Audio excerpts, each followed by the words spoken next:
ফিলিস্তিন সহ বিশ্বব্যাপী মুসলমানদের ওপর চলমান নির্যাতন ও গণহত্যার প্রতিবাদে লিফলেট বিতরণ ও গণসংযোগ কর্মসূচি পালন করেছে রাজশাহী জেলা হিজবুত তৌহিদ। রোববার সকাল 10টায় রাজশাহীর তালাইমারী মোড় থেকে সাহেব বাজার পর্যন্ত এই কর্মসূচি পালন করেন তারা। এই কর্মসূচিতে নেতৃত্ব দেন রাজশাহী জেলা হিজবুত তৌহিদের সভাপতি আরিফুজ্জামান গালিব। পথচারী ও সাধারণ মানুষের মাঝে লিফলেট বিতরণের মাধ্যমে ফিলিস্তিন, ইরাক, সিরিয়া সহ বিশ্বের বিভিন্ন অঞ্চলে মুসলমানদের উপর চলমান নিপীড়নের বিরুদ্ধে সচেতনতা সৃষ্টি করা হয়। কর্মসূচিতে প্রধান অতিথি হিসেবে উপস্থিত ছিলেন হিজবুত তৌহিদের রাজশাহী বিভাগীয় আমির মশিউর রহমান।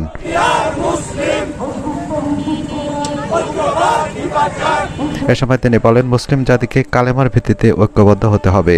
আল্লাহর হুকুম ছাড়া কারো হুকুম মানব না, এই নীতিতে একতাবদ্ধ হলেই বিশ্বের সকল অন্যায় দূর করা সম্ভব।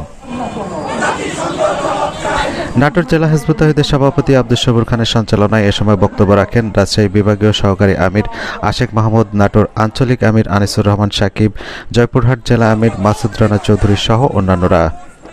ইসরায়েলি সেনাবাহিনীর নির্মমতা, নিষ্ঠুরতার ফলে যে অমানবিক পরিস্থিতির সৃষ্টি হয়েছে তা ভাষায় প্রকাশ করার মতো নয়।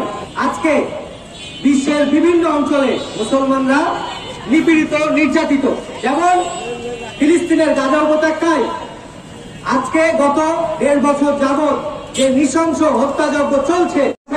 এই সংকট সমাধানের একমাত্র পথ আল্লাহর পক্ষ থেকে চলে এসেছে এবং আলহামদুলিল্লাহ এই বাংলার মাটিতেই চলে এসেছে।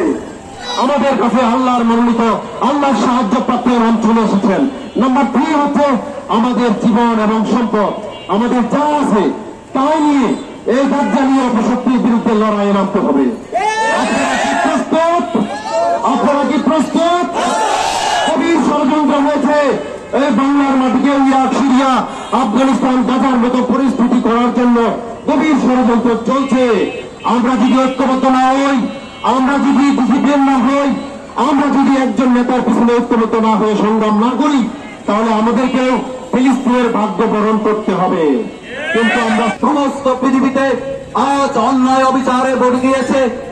আজ পৃথিবীতে অন্যায়ের কোনো প্রতিবাদ হচ্ছে না, আর এই অন্যায়ের শিকার হয়েছে মুসলিম জাতি। আপনারা জানেন ফিলিস্তিনে কি হচ্ছে, আপনারা ইতিপূর্বে জানেন আফগানিস্তানে কি হচ্ছে, সিরিয়ায় কি হয়েছে, ইরাকে কি হয়েছে, লিবিয়াতে কি হয়েছে, আমাদের পার্শ্ববর্তী দেশ মায়ানমারে কি হয়েছে। এইভাবে একের পর এক মুসলিম দেশগুলোতে হামলা করা হচ্ছে, তাদের বাড়িঘর আগুন দিয়ে জ্বালিয়ে দেওয়া হচ্ছে, তাদের পুরুষদেরকে হত্যা করা হচ্ছে, তাদের শিশুদেরকে হত্যা করা হচ্ছে, তাদের নারীদেরকে ধর্ষণ করা হচ্ছে, বেইজ্জত করা হচ্ছে। মুসলিমরা বাঁচার কোনো পথ খুঁজে পাচ্ছেন না, তারা একে একে উৎপাস্ত হচ্ছে, উৎপাস্ত শিবিরে তারা আশ্রয় নিচ্ছে। আমরা দেখতে পেয়েছি সেই উৎপাস্ত শিবিরেও হামলা হয়েছে। তারা আক্রান্ত হয়ে, তারা অসুস্থ হয়ে যখন চিকিৎসা নিতে হাসপাতালে গিয়েছে, সেই হাসপাতালের উপরেও তারা হামলা করেছে। এই অবস্থায় মুসলিম জাতির আজকে করণীয় কি? মুসলিম জাতির এই অবস্থা থেকে কিভাবে মুসলিম জাতি মুক্তি পাবে? সেই আদর্শ আল্লাহর পক্ষ থেকে এসে গিয়েছে এবং যে কর্মসূচি প্রয়োজন সেই কর্মসূচিও আল্লাহর পক্ষ থেকে এসে গিয়েছে।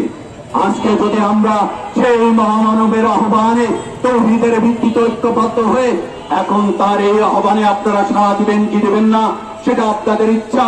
যদি আমরা এই বাংলার মাটিকে রক্ষা করতে চাই তাহলে তার এই আহ্বানে সাড়া দেওয়ার কোনো বিকল্প নেই, এই কথা জানিয়ে গেলাম আমরা।